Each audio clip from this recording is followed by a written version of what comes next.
Bonjour tout le monde. Aujourd'hui, pour une fois, je vais vous parler d'un lieu assez touristique. Je ne le ferai pas souvent dans la mesure où je préfère vous emmener dans des endroits isolés ou oubliés. Mais le lieu dont je vais vous parler est particulier, car il a fait l'objet d'un projet passionnant dont le développement est encore en cours. Le village de Termes, dans l'Aude, possède les ruines d'un château qui a joué un rôle très important dans l'épopée cathare. L'équipe municipale qui s'en occupe voulait réaliser une restitution en images de synthèse, basée sur les recherches et découvertes des équipes d'archéologues.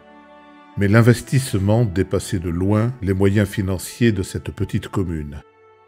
Je leur ai donc proposé de m'atteler à la tâche à titre bénévole, et je vais dans cette vidéo vous montrer ce qui a été réalisé, tout en vous faisant visiter le château tel qu'il est aujourd'hui, mais également tel qu'il a été autrefois, grâce à la restitution 3D.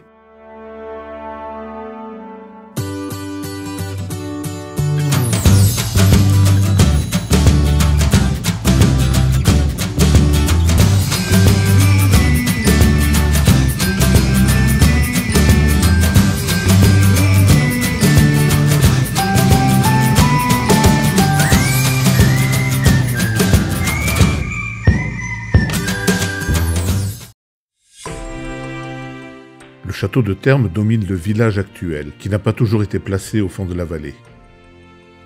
À près de 500 mètres d'altitude, construit sur une formation rocheuse protégée par les gorges du Termenez au nord, le château de Termes faisait partie des plus puissants châteaux de la région. Les seigneurs de Termes étant favorables au catharisme, le château fut attaqué par Simon de Montfort en août 1210 lors de la croisade des Albigeois. Le siège durera des mois. Après sa chute, le château sera rattaché à la couronne de France en 1228. Il sera ensuite affecté durant 4 siècles à la défense de la frontière avec l'Aragon comme l'un des 5 fils de Carcassonne.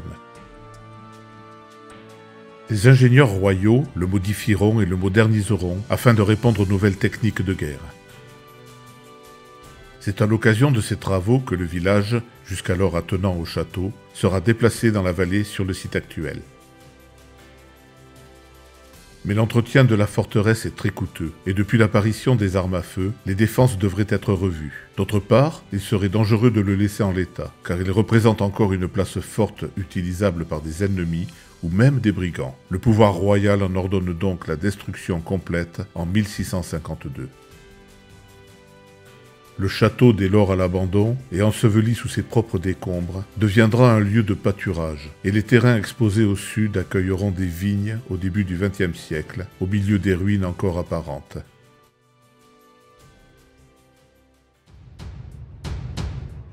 Un regain d'intérêt pour la forteresse verra le jour dans les années 80 par la création d'une association de sauvegarde. De nombreuses restaurations ont eu lieu depuis, grâce à des chantiers bénévoles ainsi que des interventions archéologiques, dont on peut trouver le détail sur le site internet du château. La tour à bossage a été stabilisée et un accès sécurisé a été aménagé afin de permettre aux visiteurs d'accéder au château par sa porte d'entrée historique. Une évocation de cette entrée a été restituée selon les plans d'origine.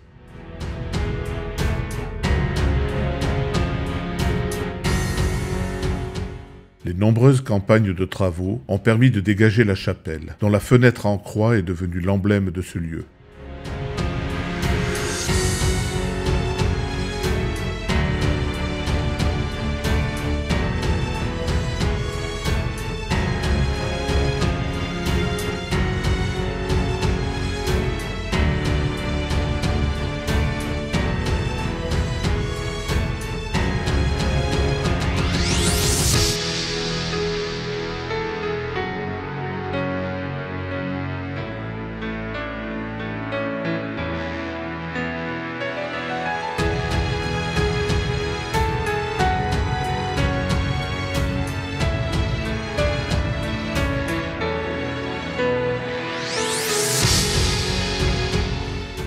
Le pic Berlès, que l'on voit ici au loin, devait être à l'origine le lieu d'implantation du château, mais l'absence d'eau lui a fait préférer le site actuel.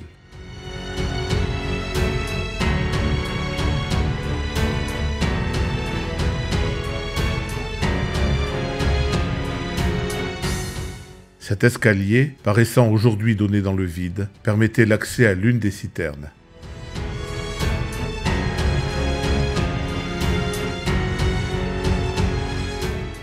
Les dernières campagnes de fouilles ont permis de dégager les restes du donjon de sa gangue de décombres et de végétation, révélant clairement son soubassement.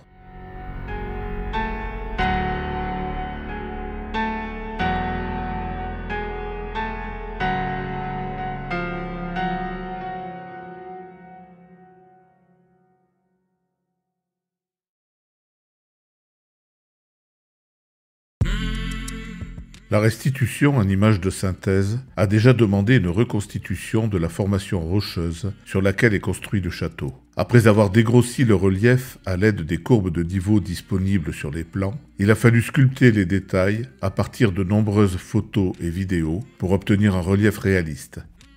Puis la modélisation du château proprement dite a été commencée. Les plans permettaient d'avoir une vision précise de l'implantation des différentes structures, mais beaucoup de parties hautes étaient beaucoup plus incertaines, comme la forme des créneaux, les matériaux et les toitures. Après de nombreux essais et rectifications, on a pu aboutir à une modélisation proche de la réalité décrite par les archéologues. L'application de textures a permis de finaliser la restitution, même si on peut voir que plusieurs modélisations ont été validées en cours de projet. La dernière en date, considérée comme définitive, comporte beaucoup de détails qui sont considérés comme historiquement validés. De nombreuses vues et animations tirées de cette modélisation figurent dans le film diffusé à l'accueil du château. Je vous laisse maintenant regarder quelques exemples de cette réalisation et je vous dis à très bientôt pour une autre visite.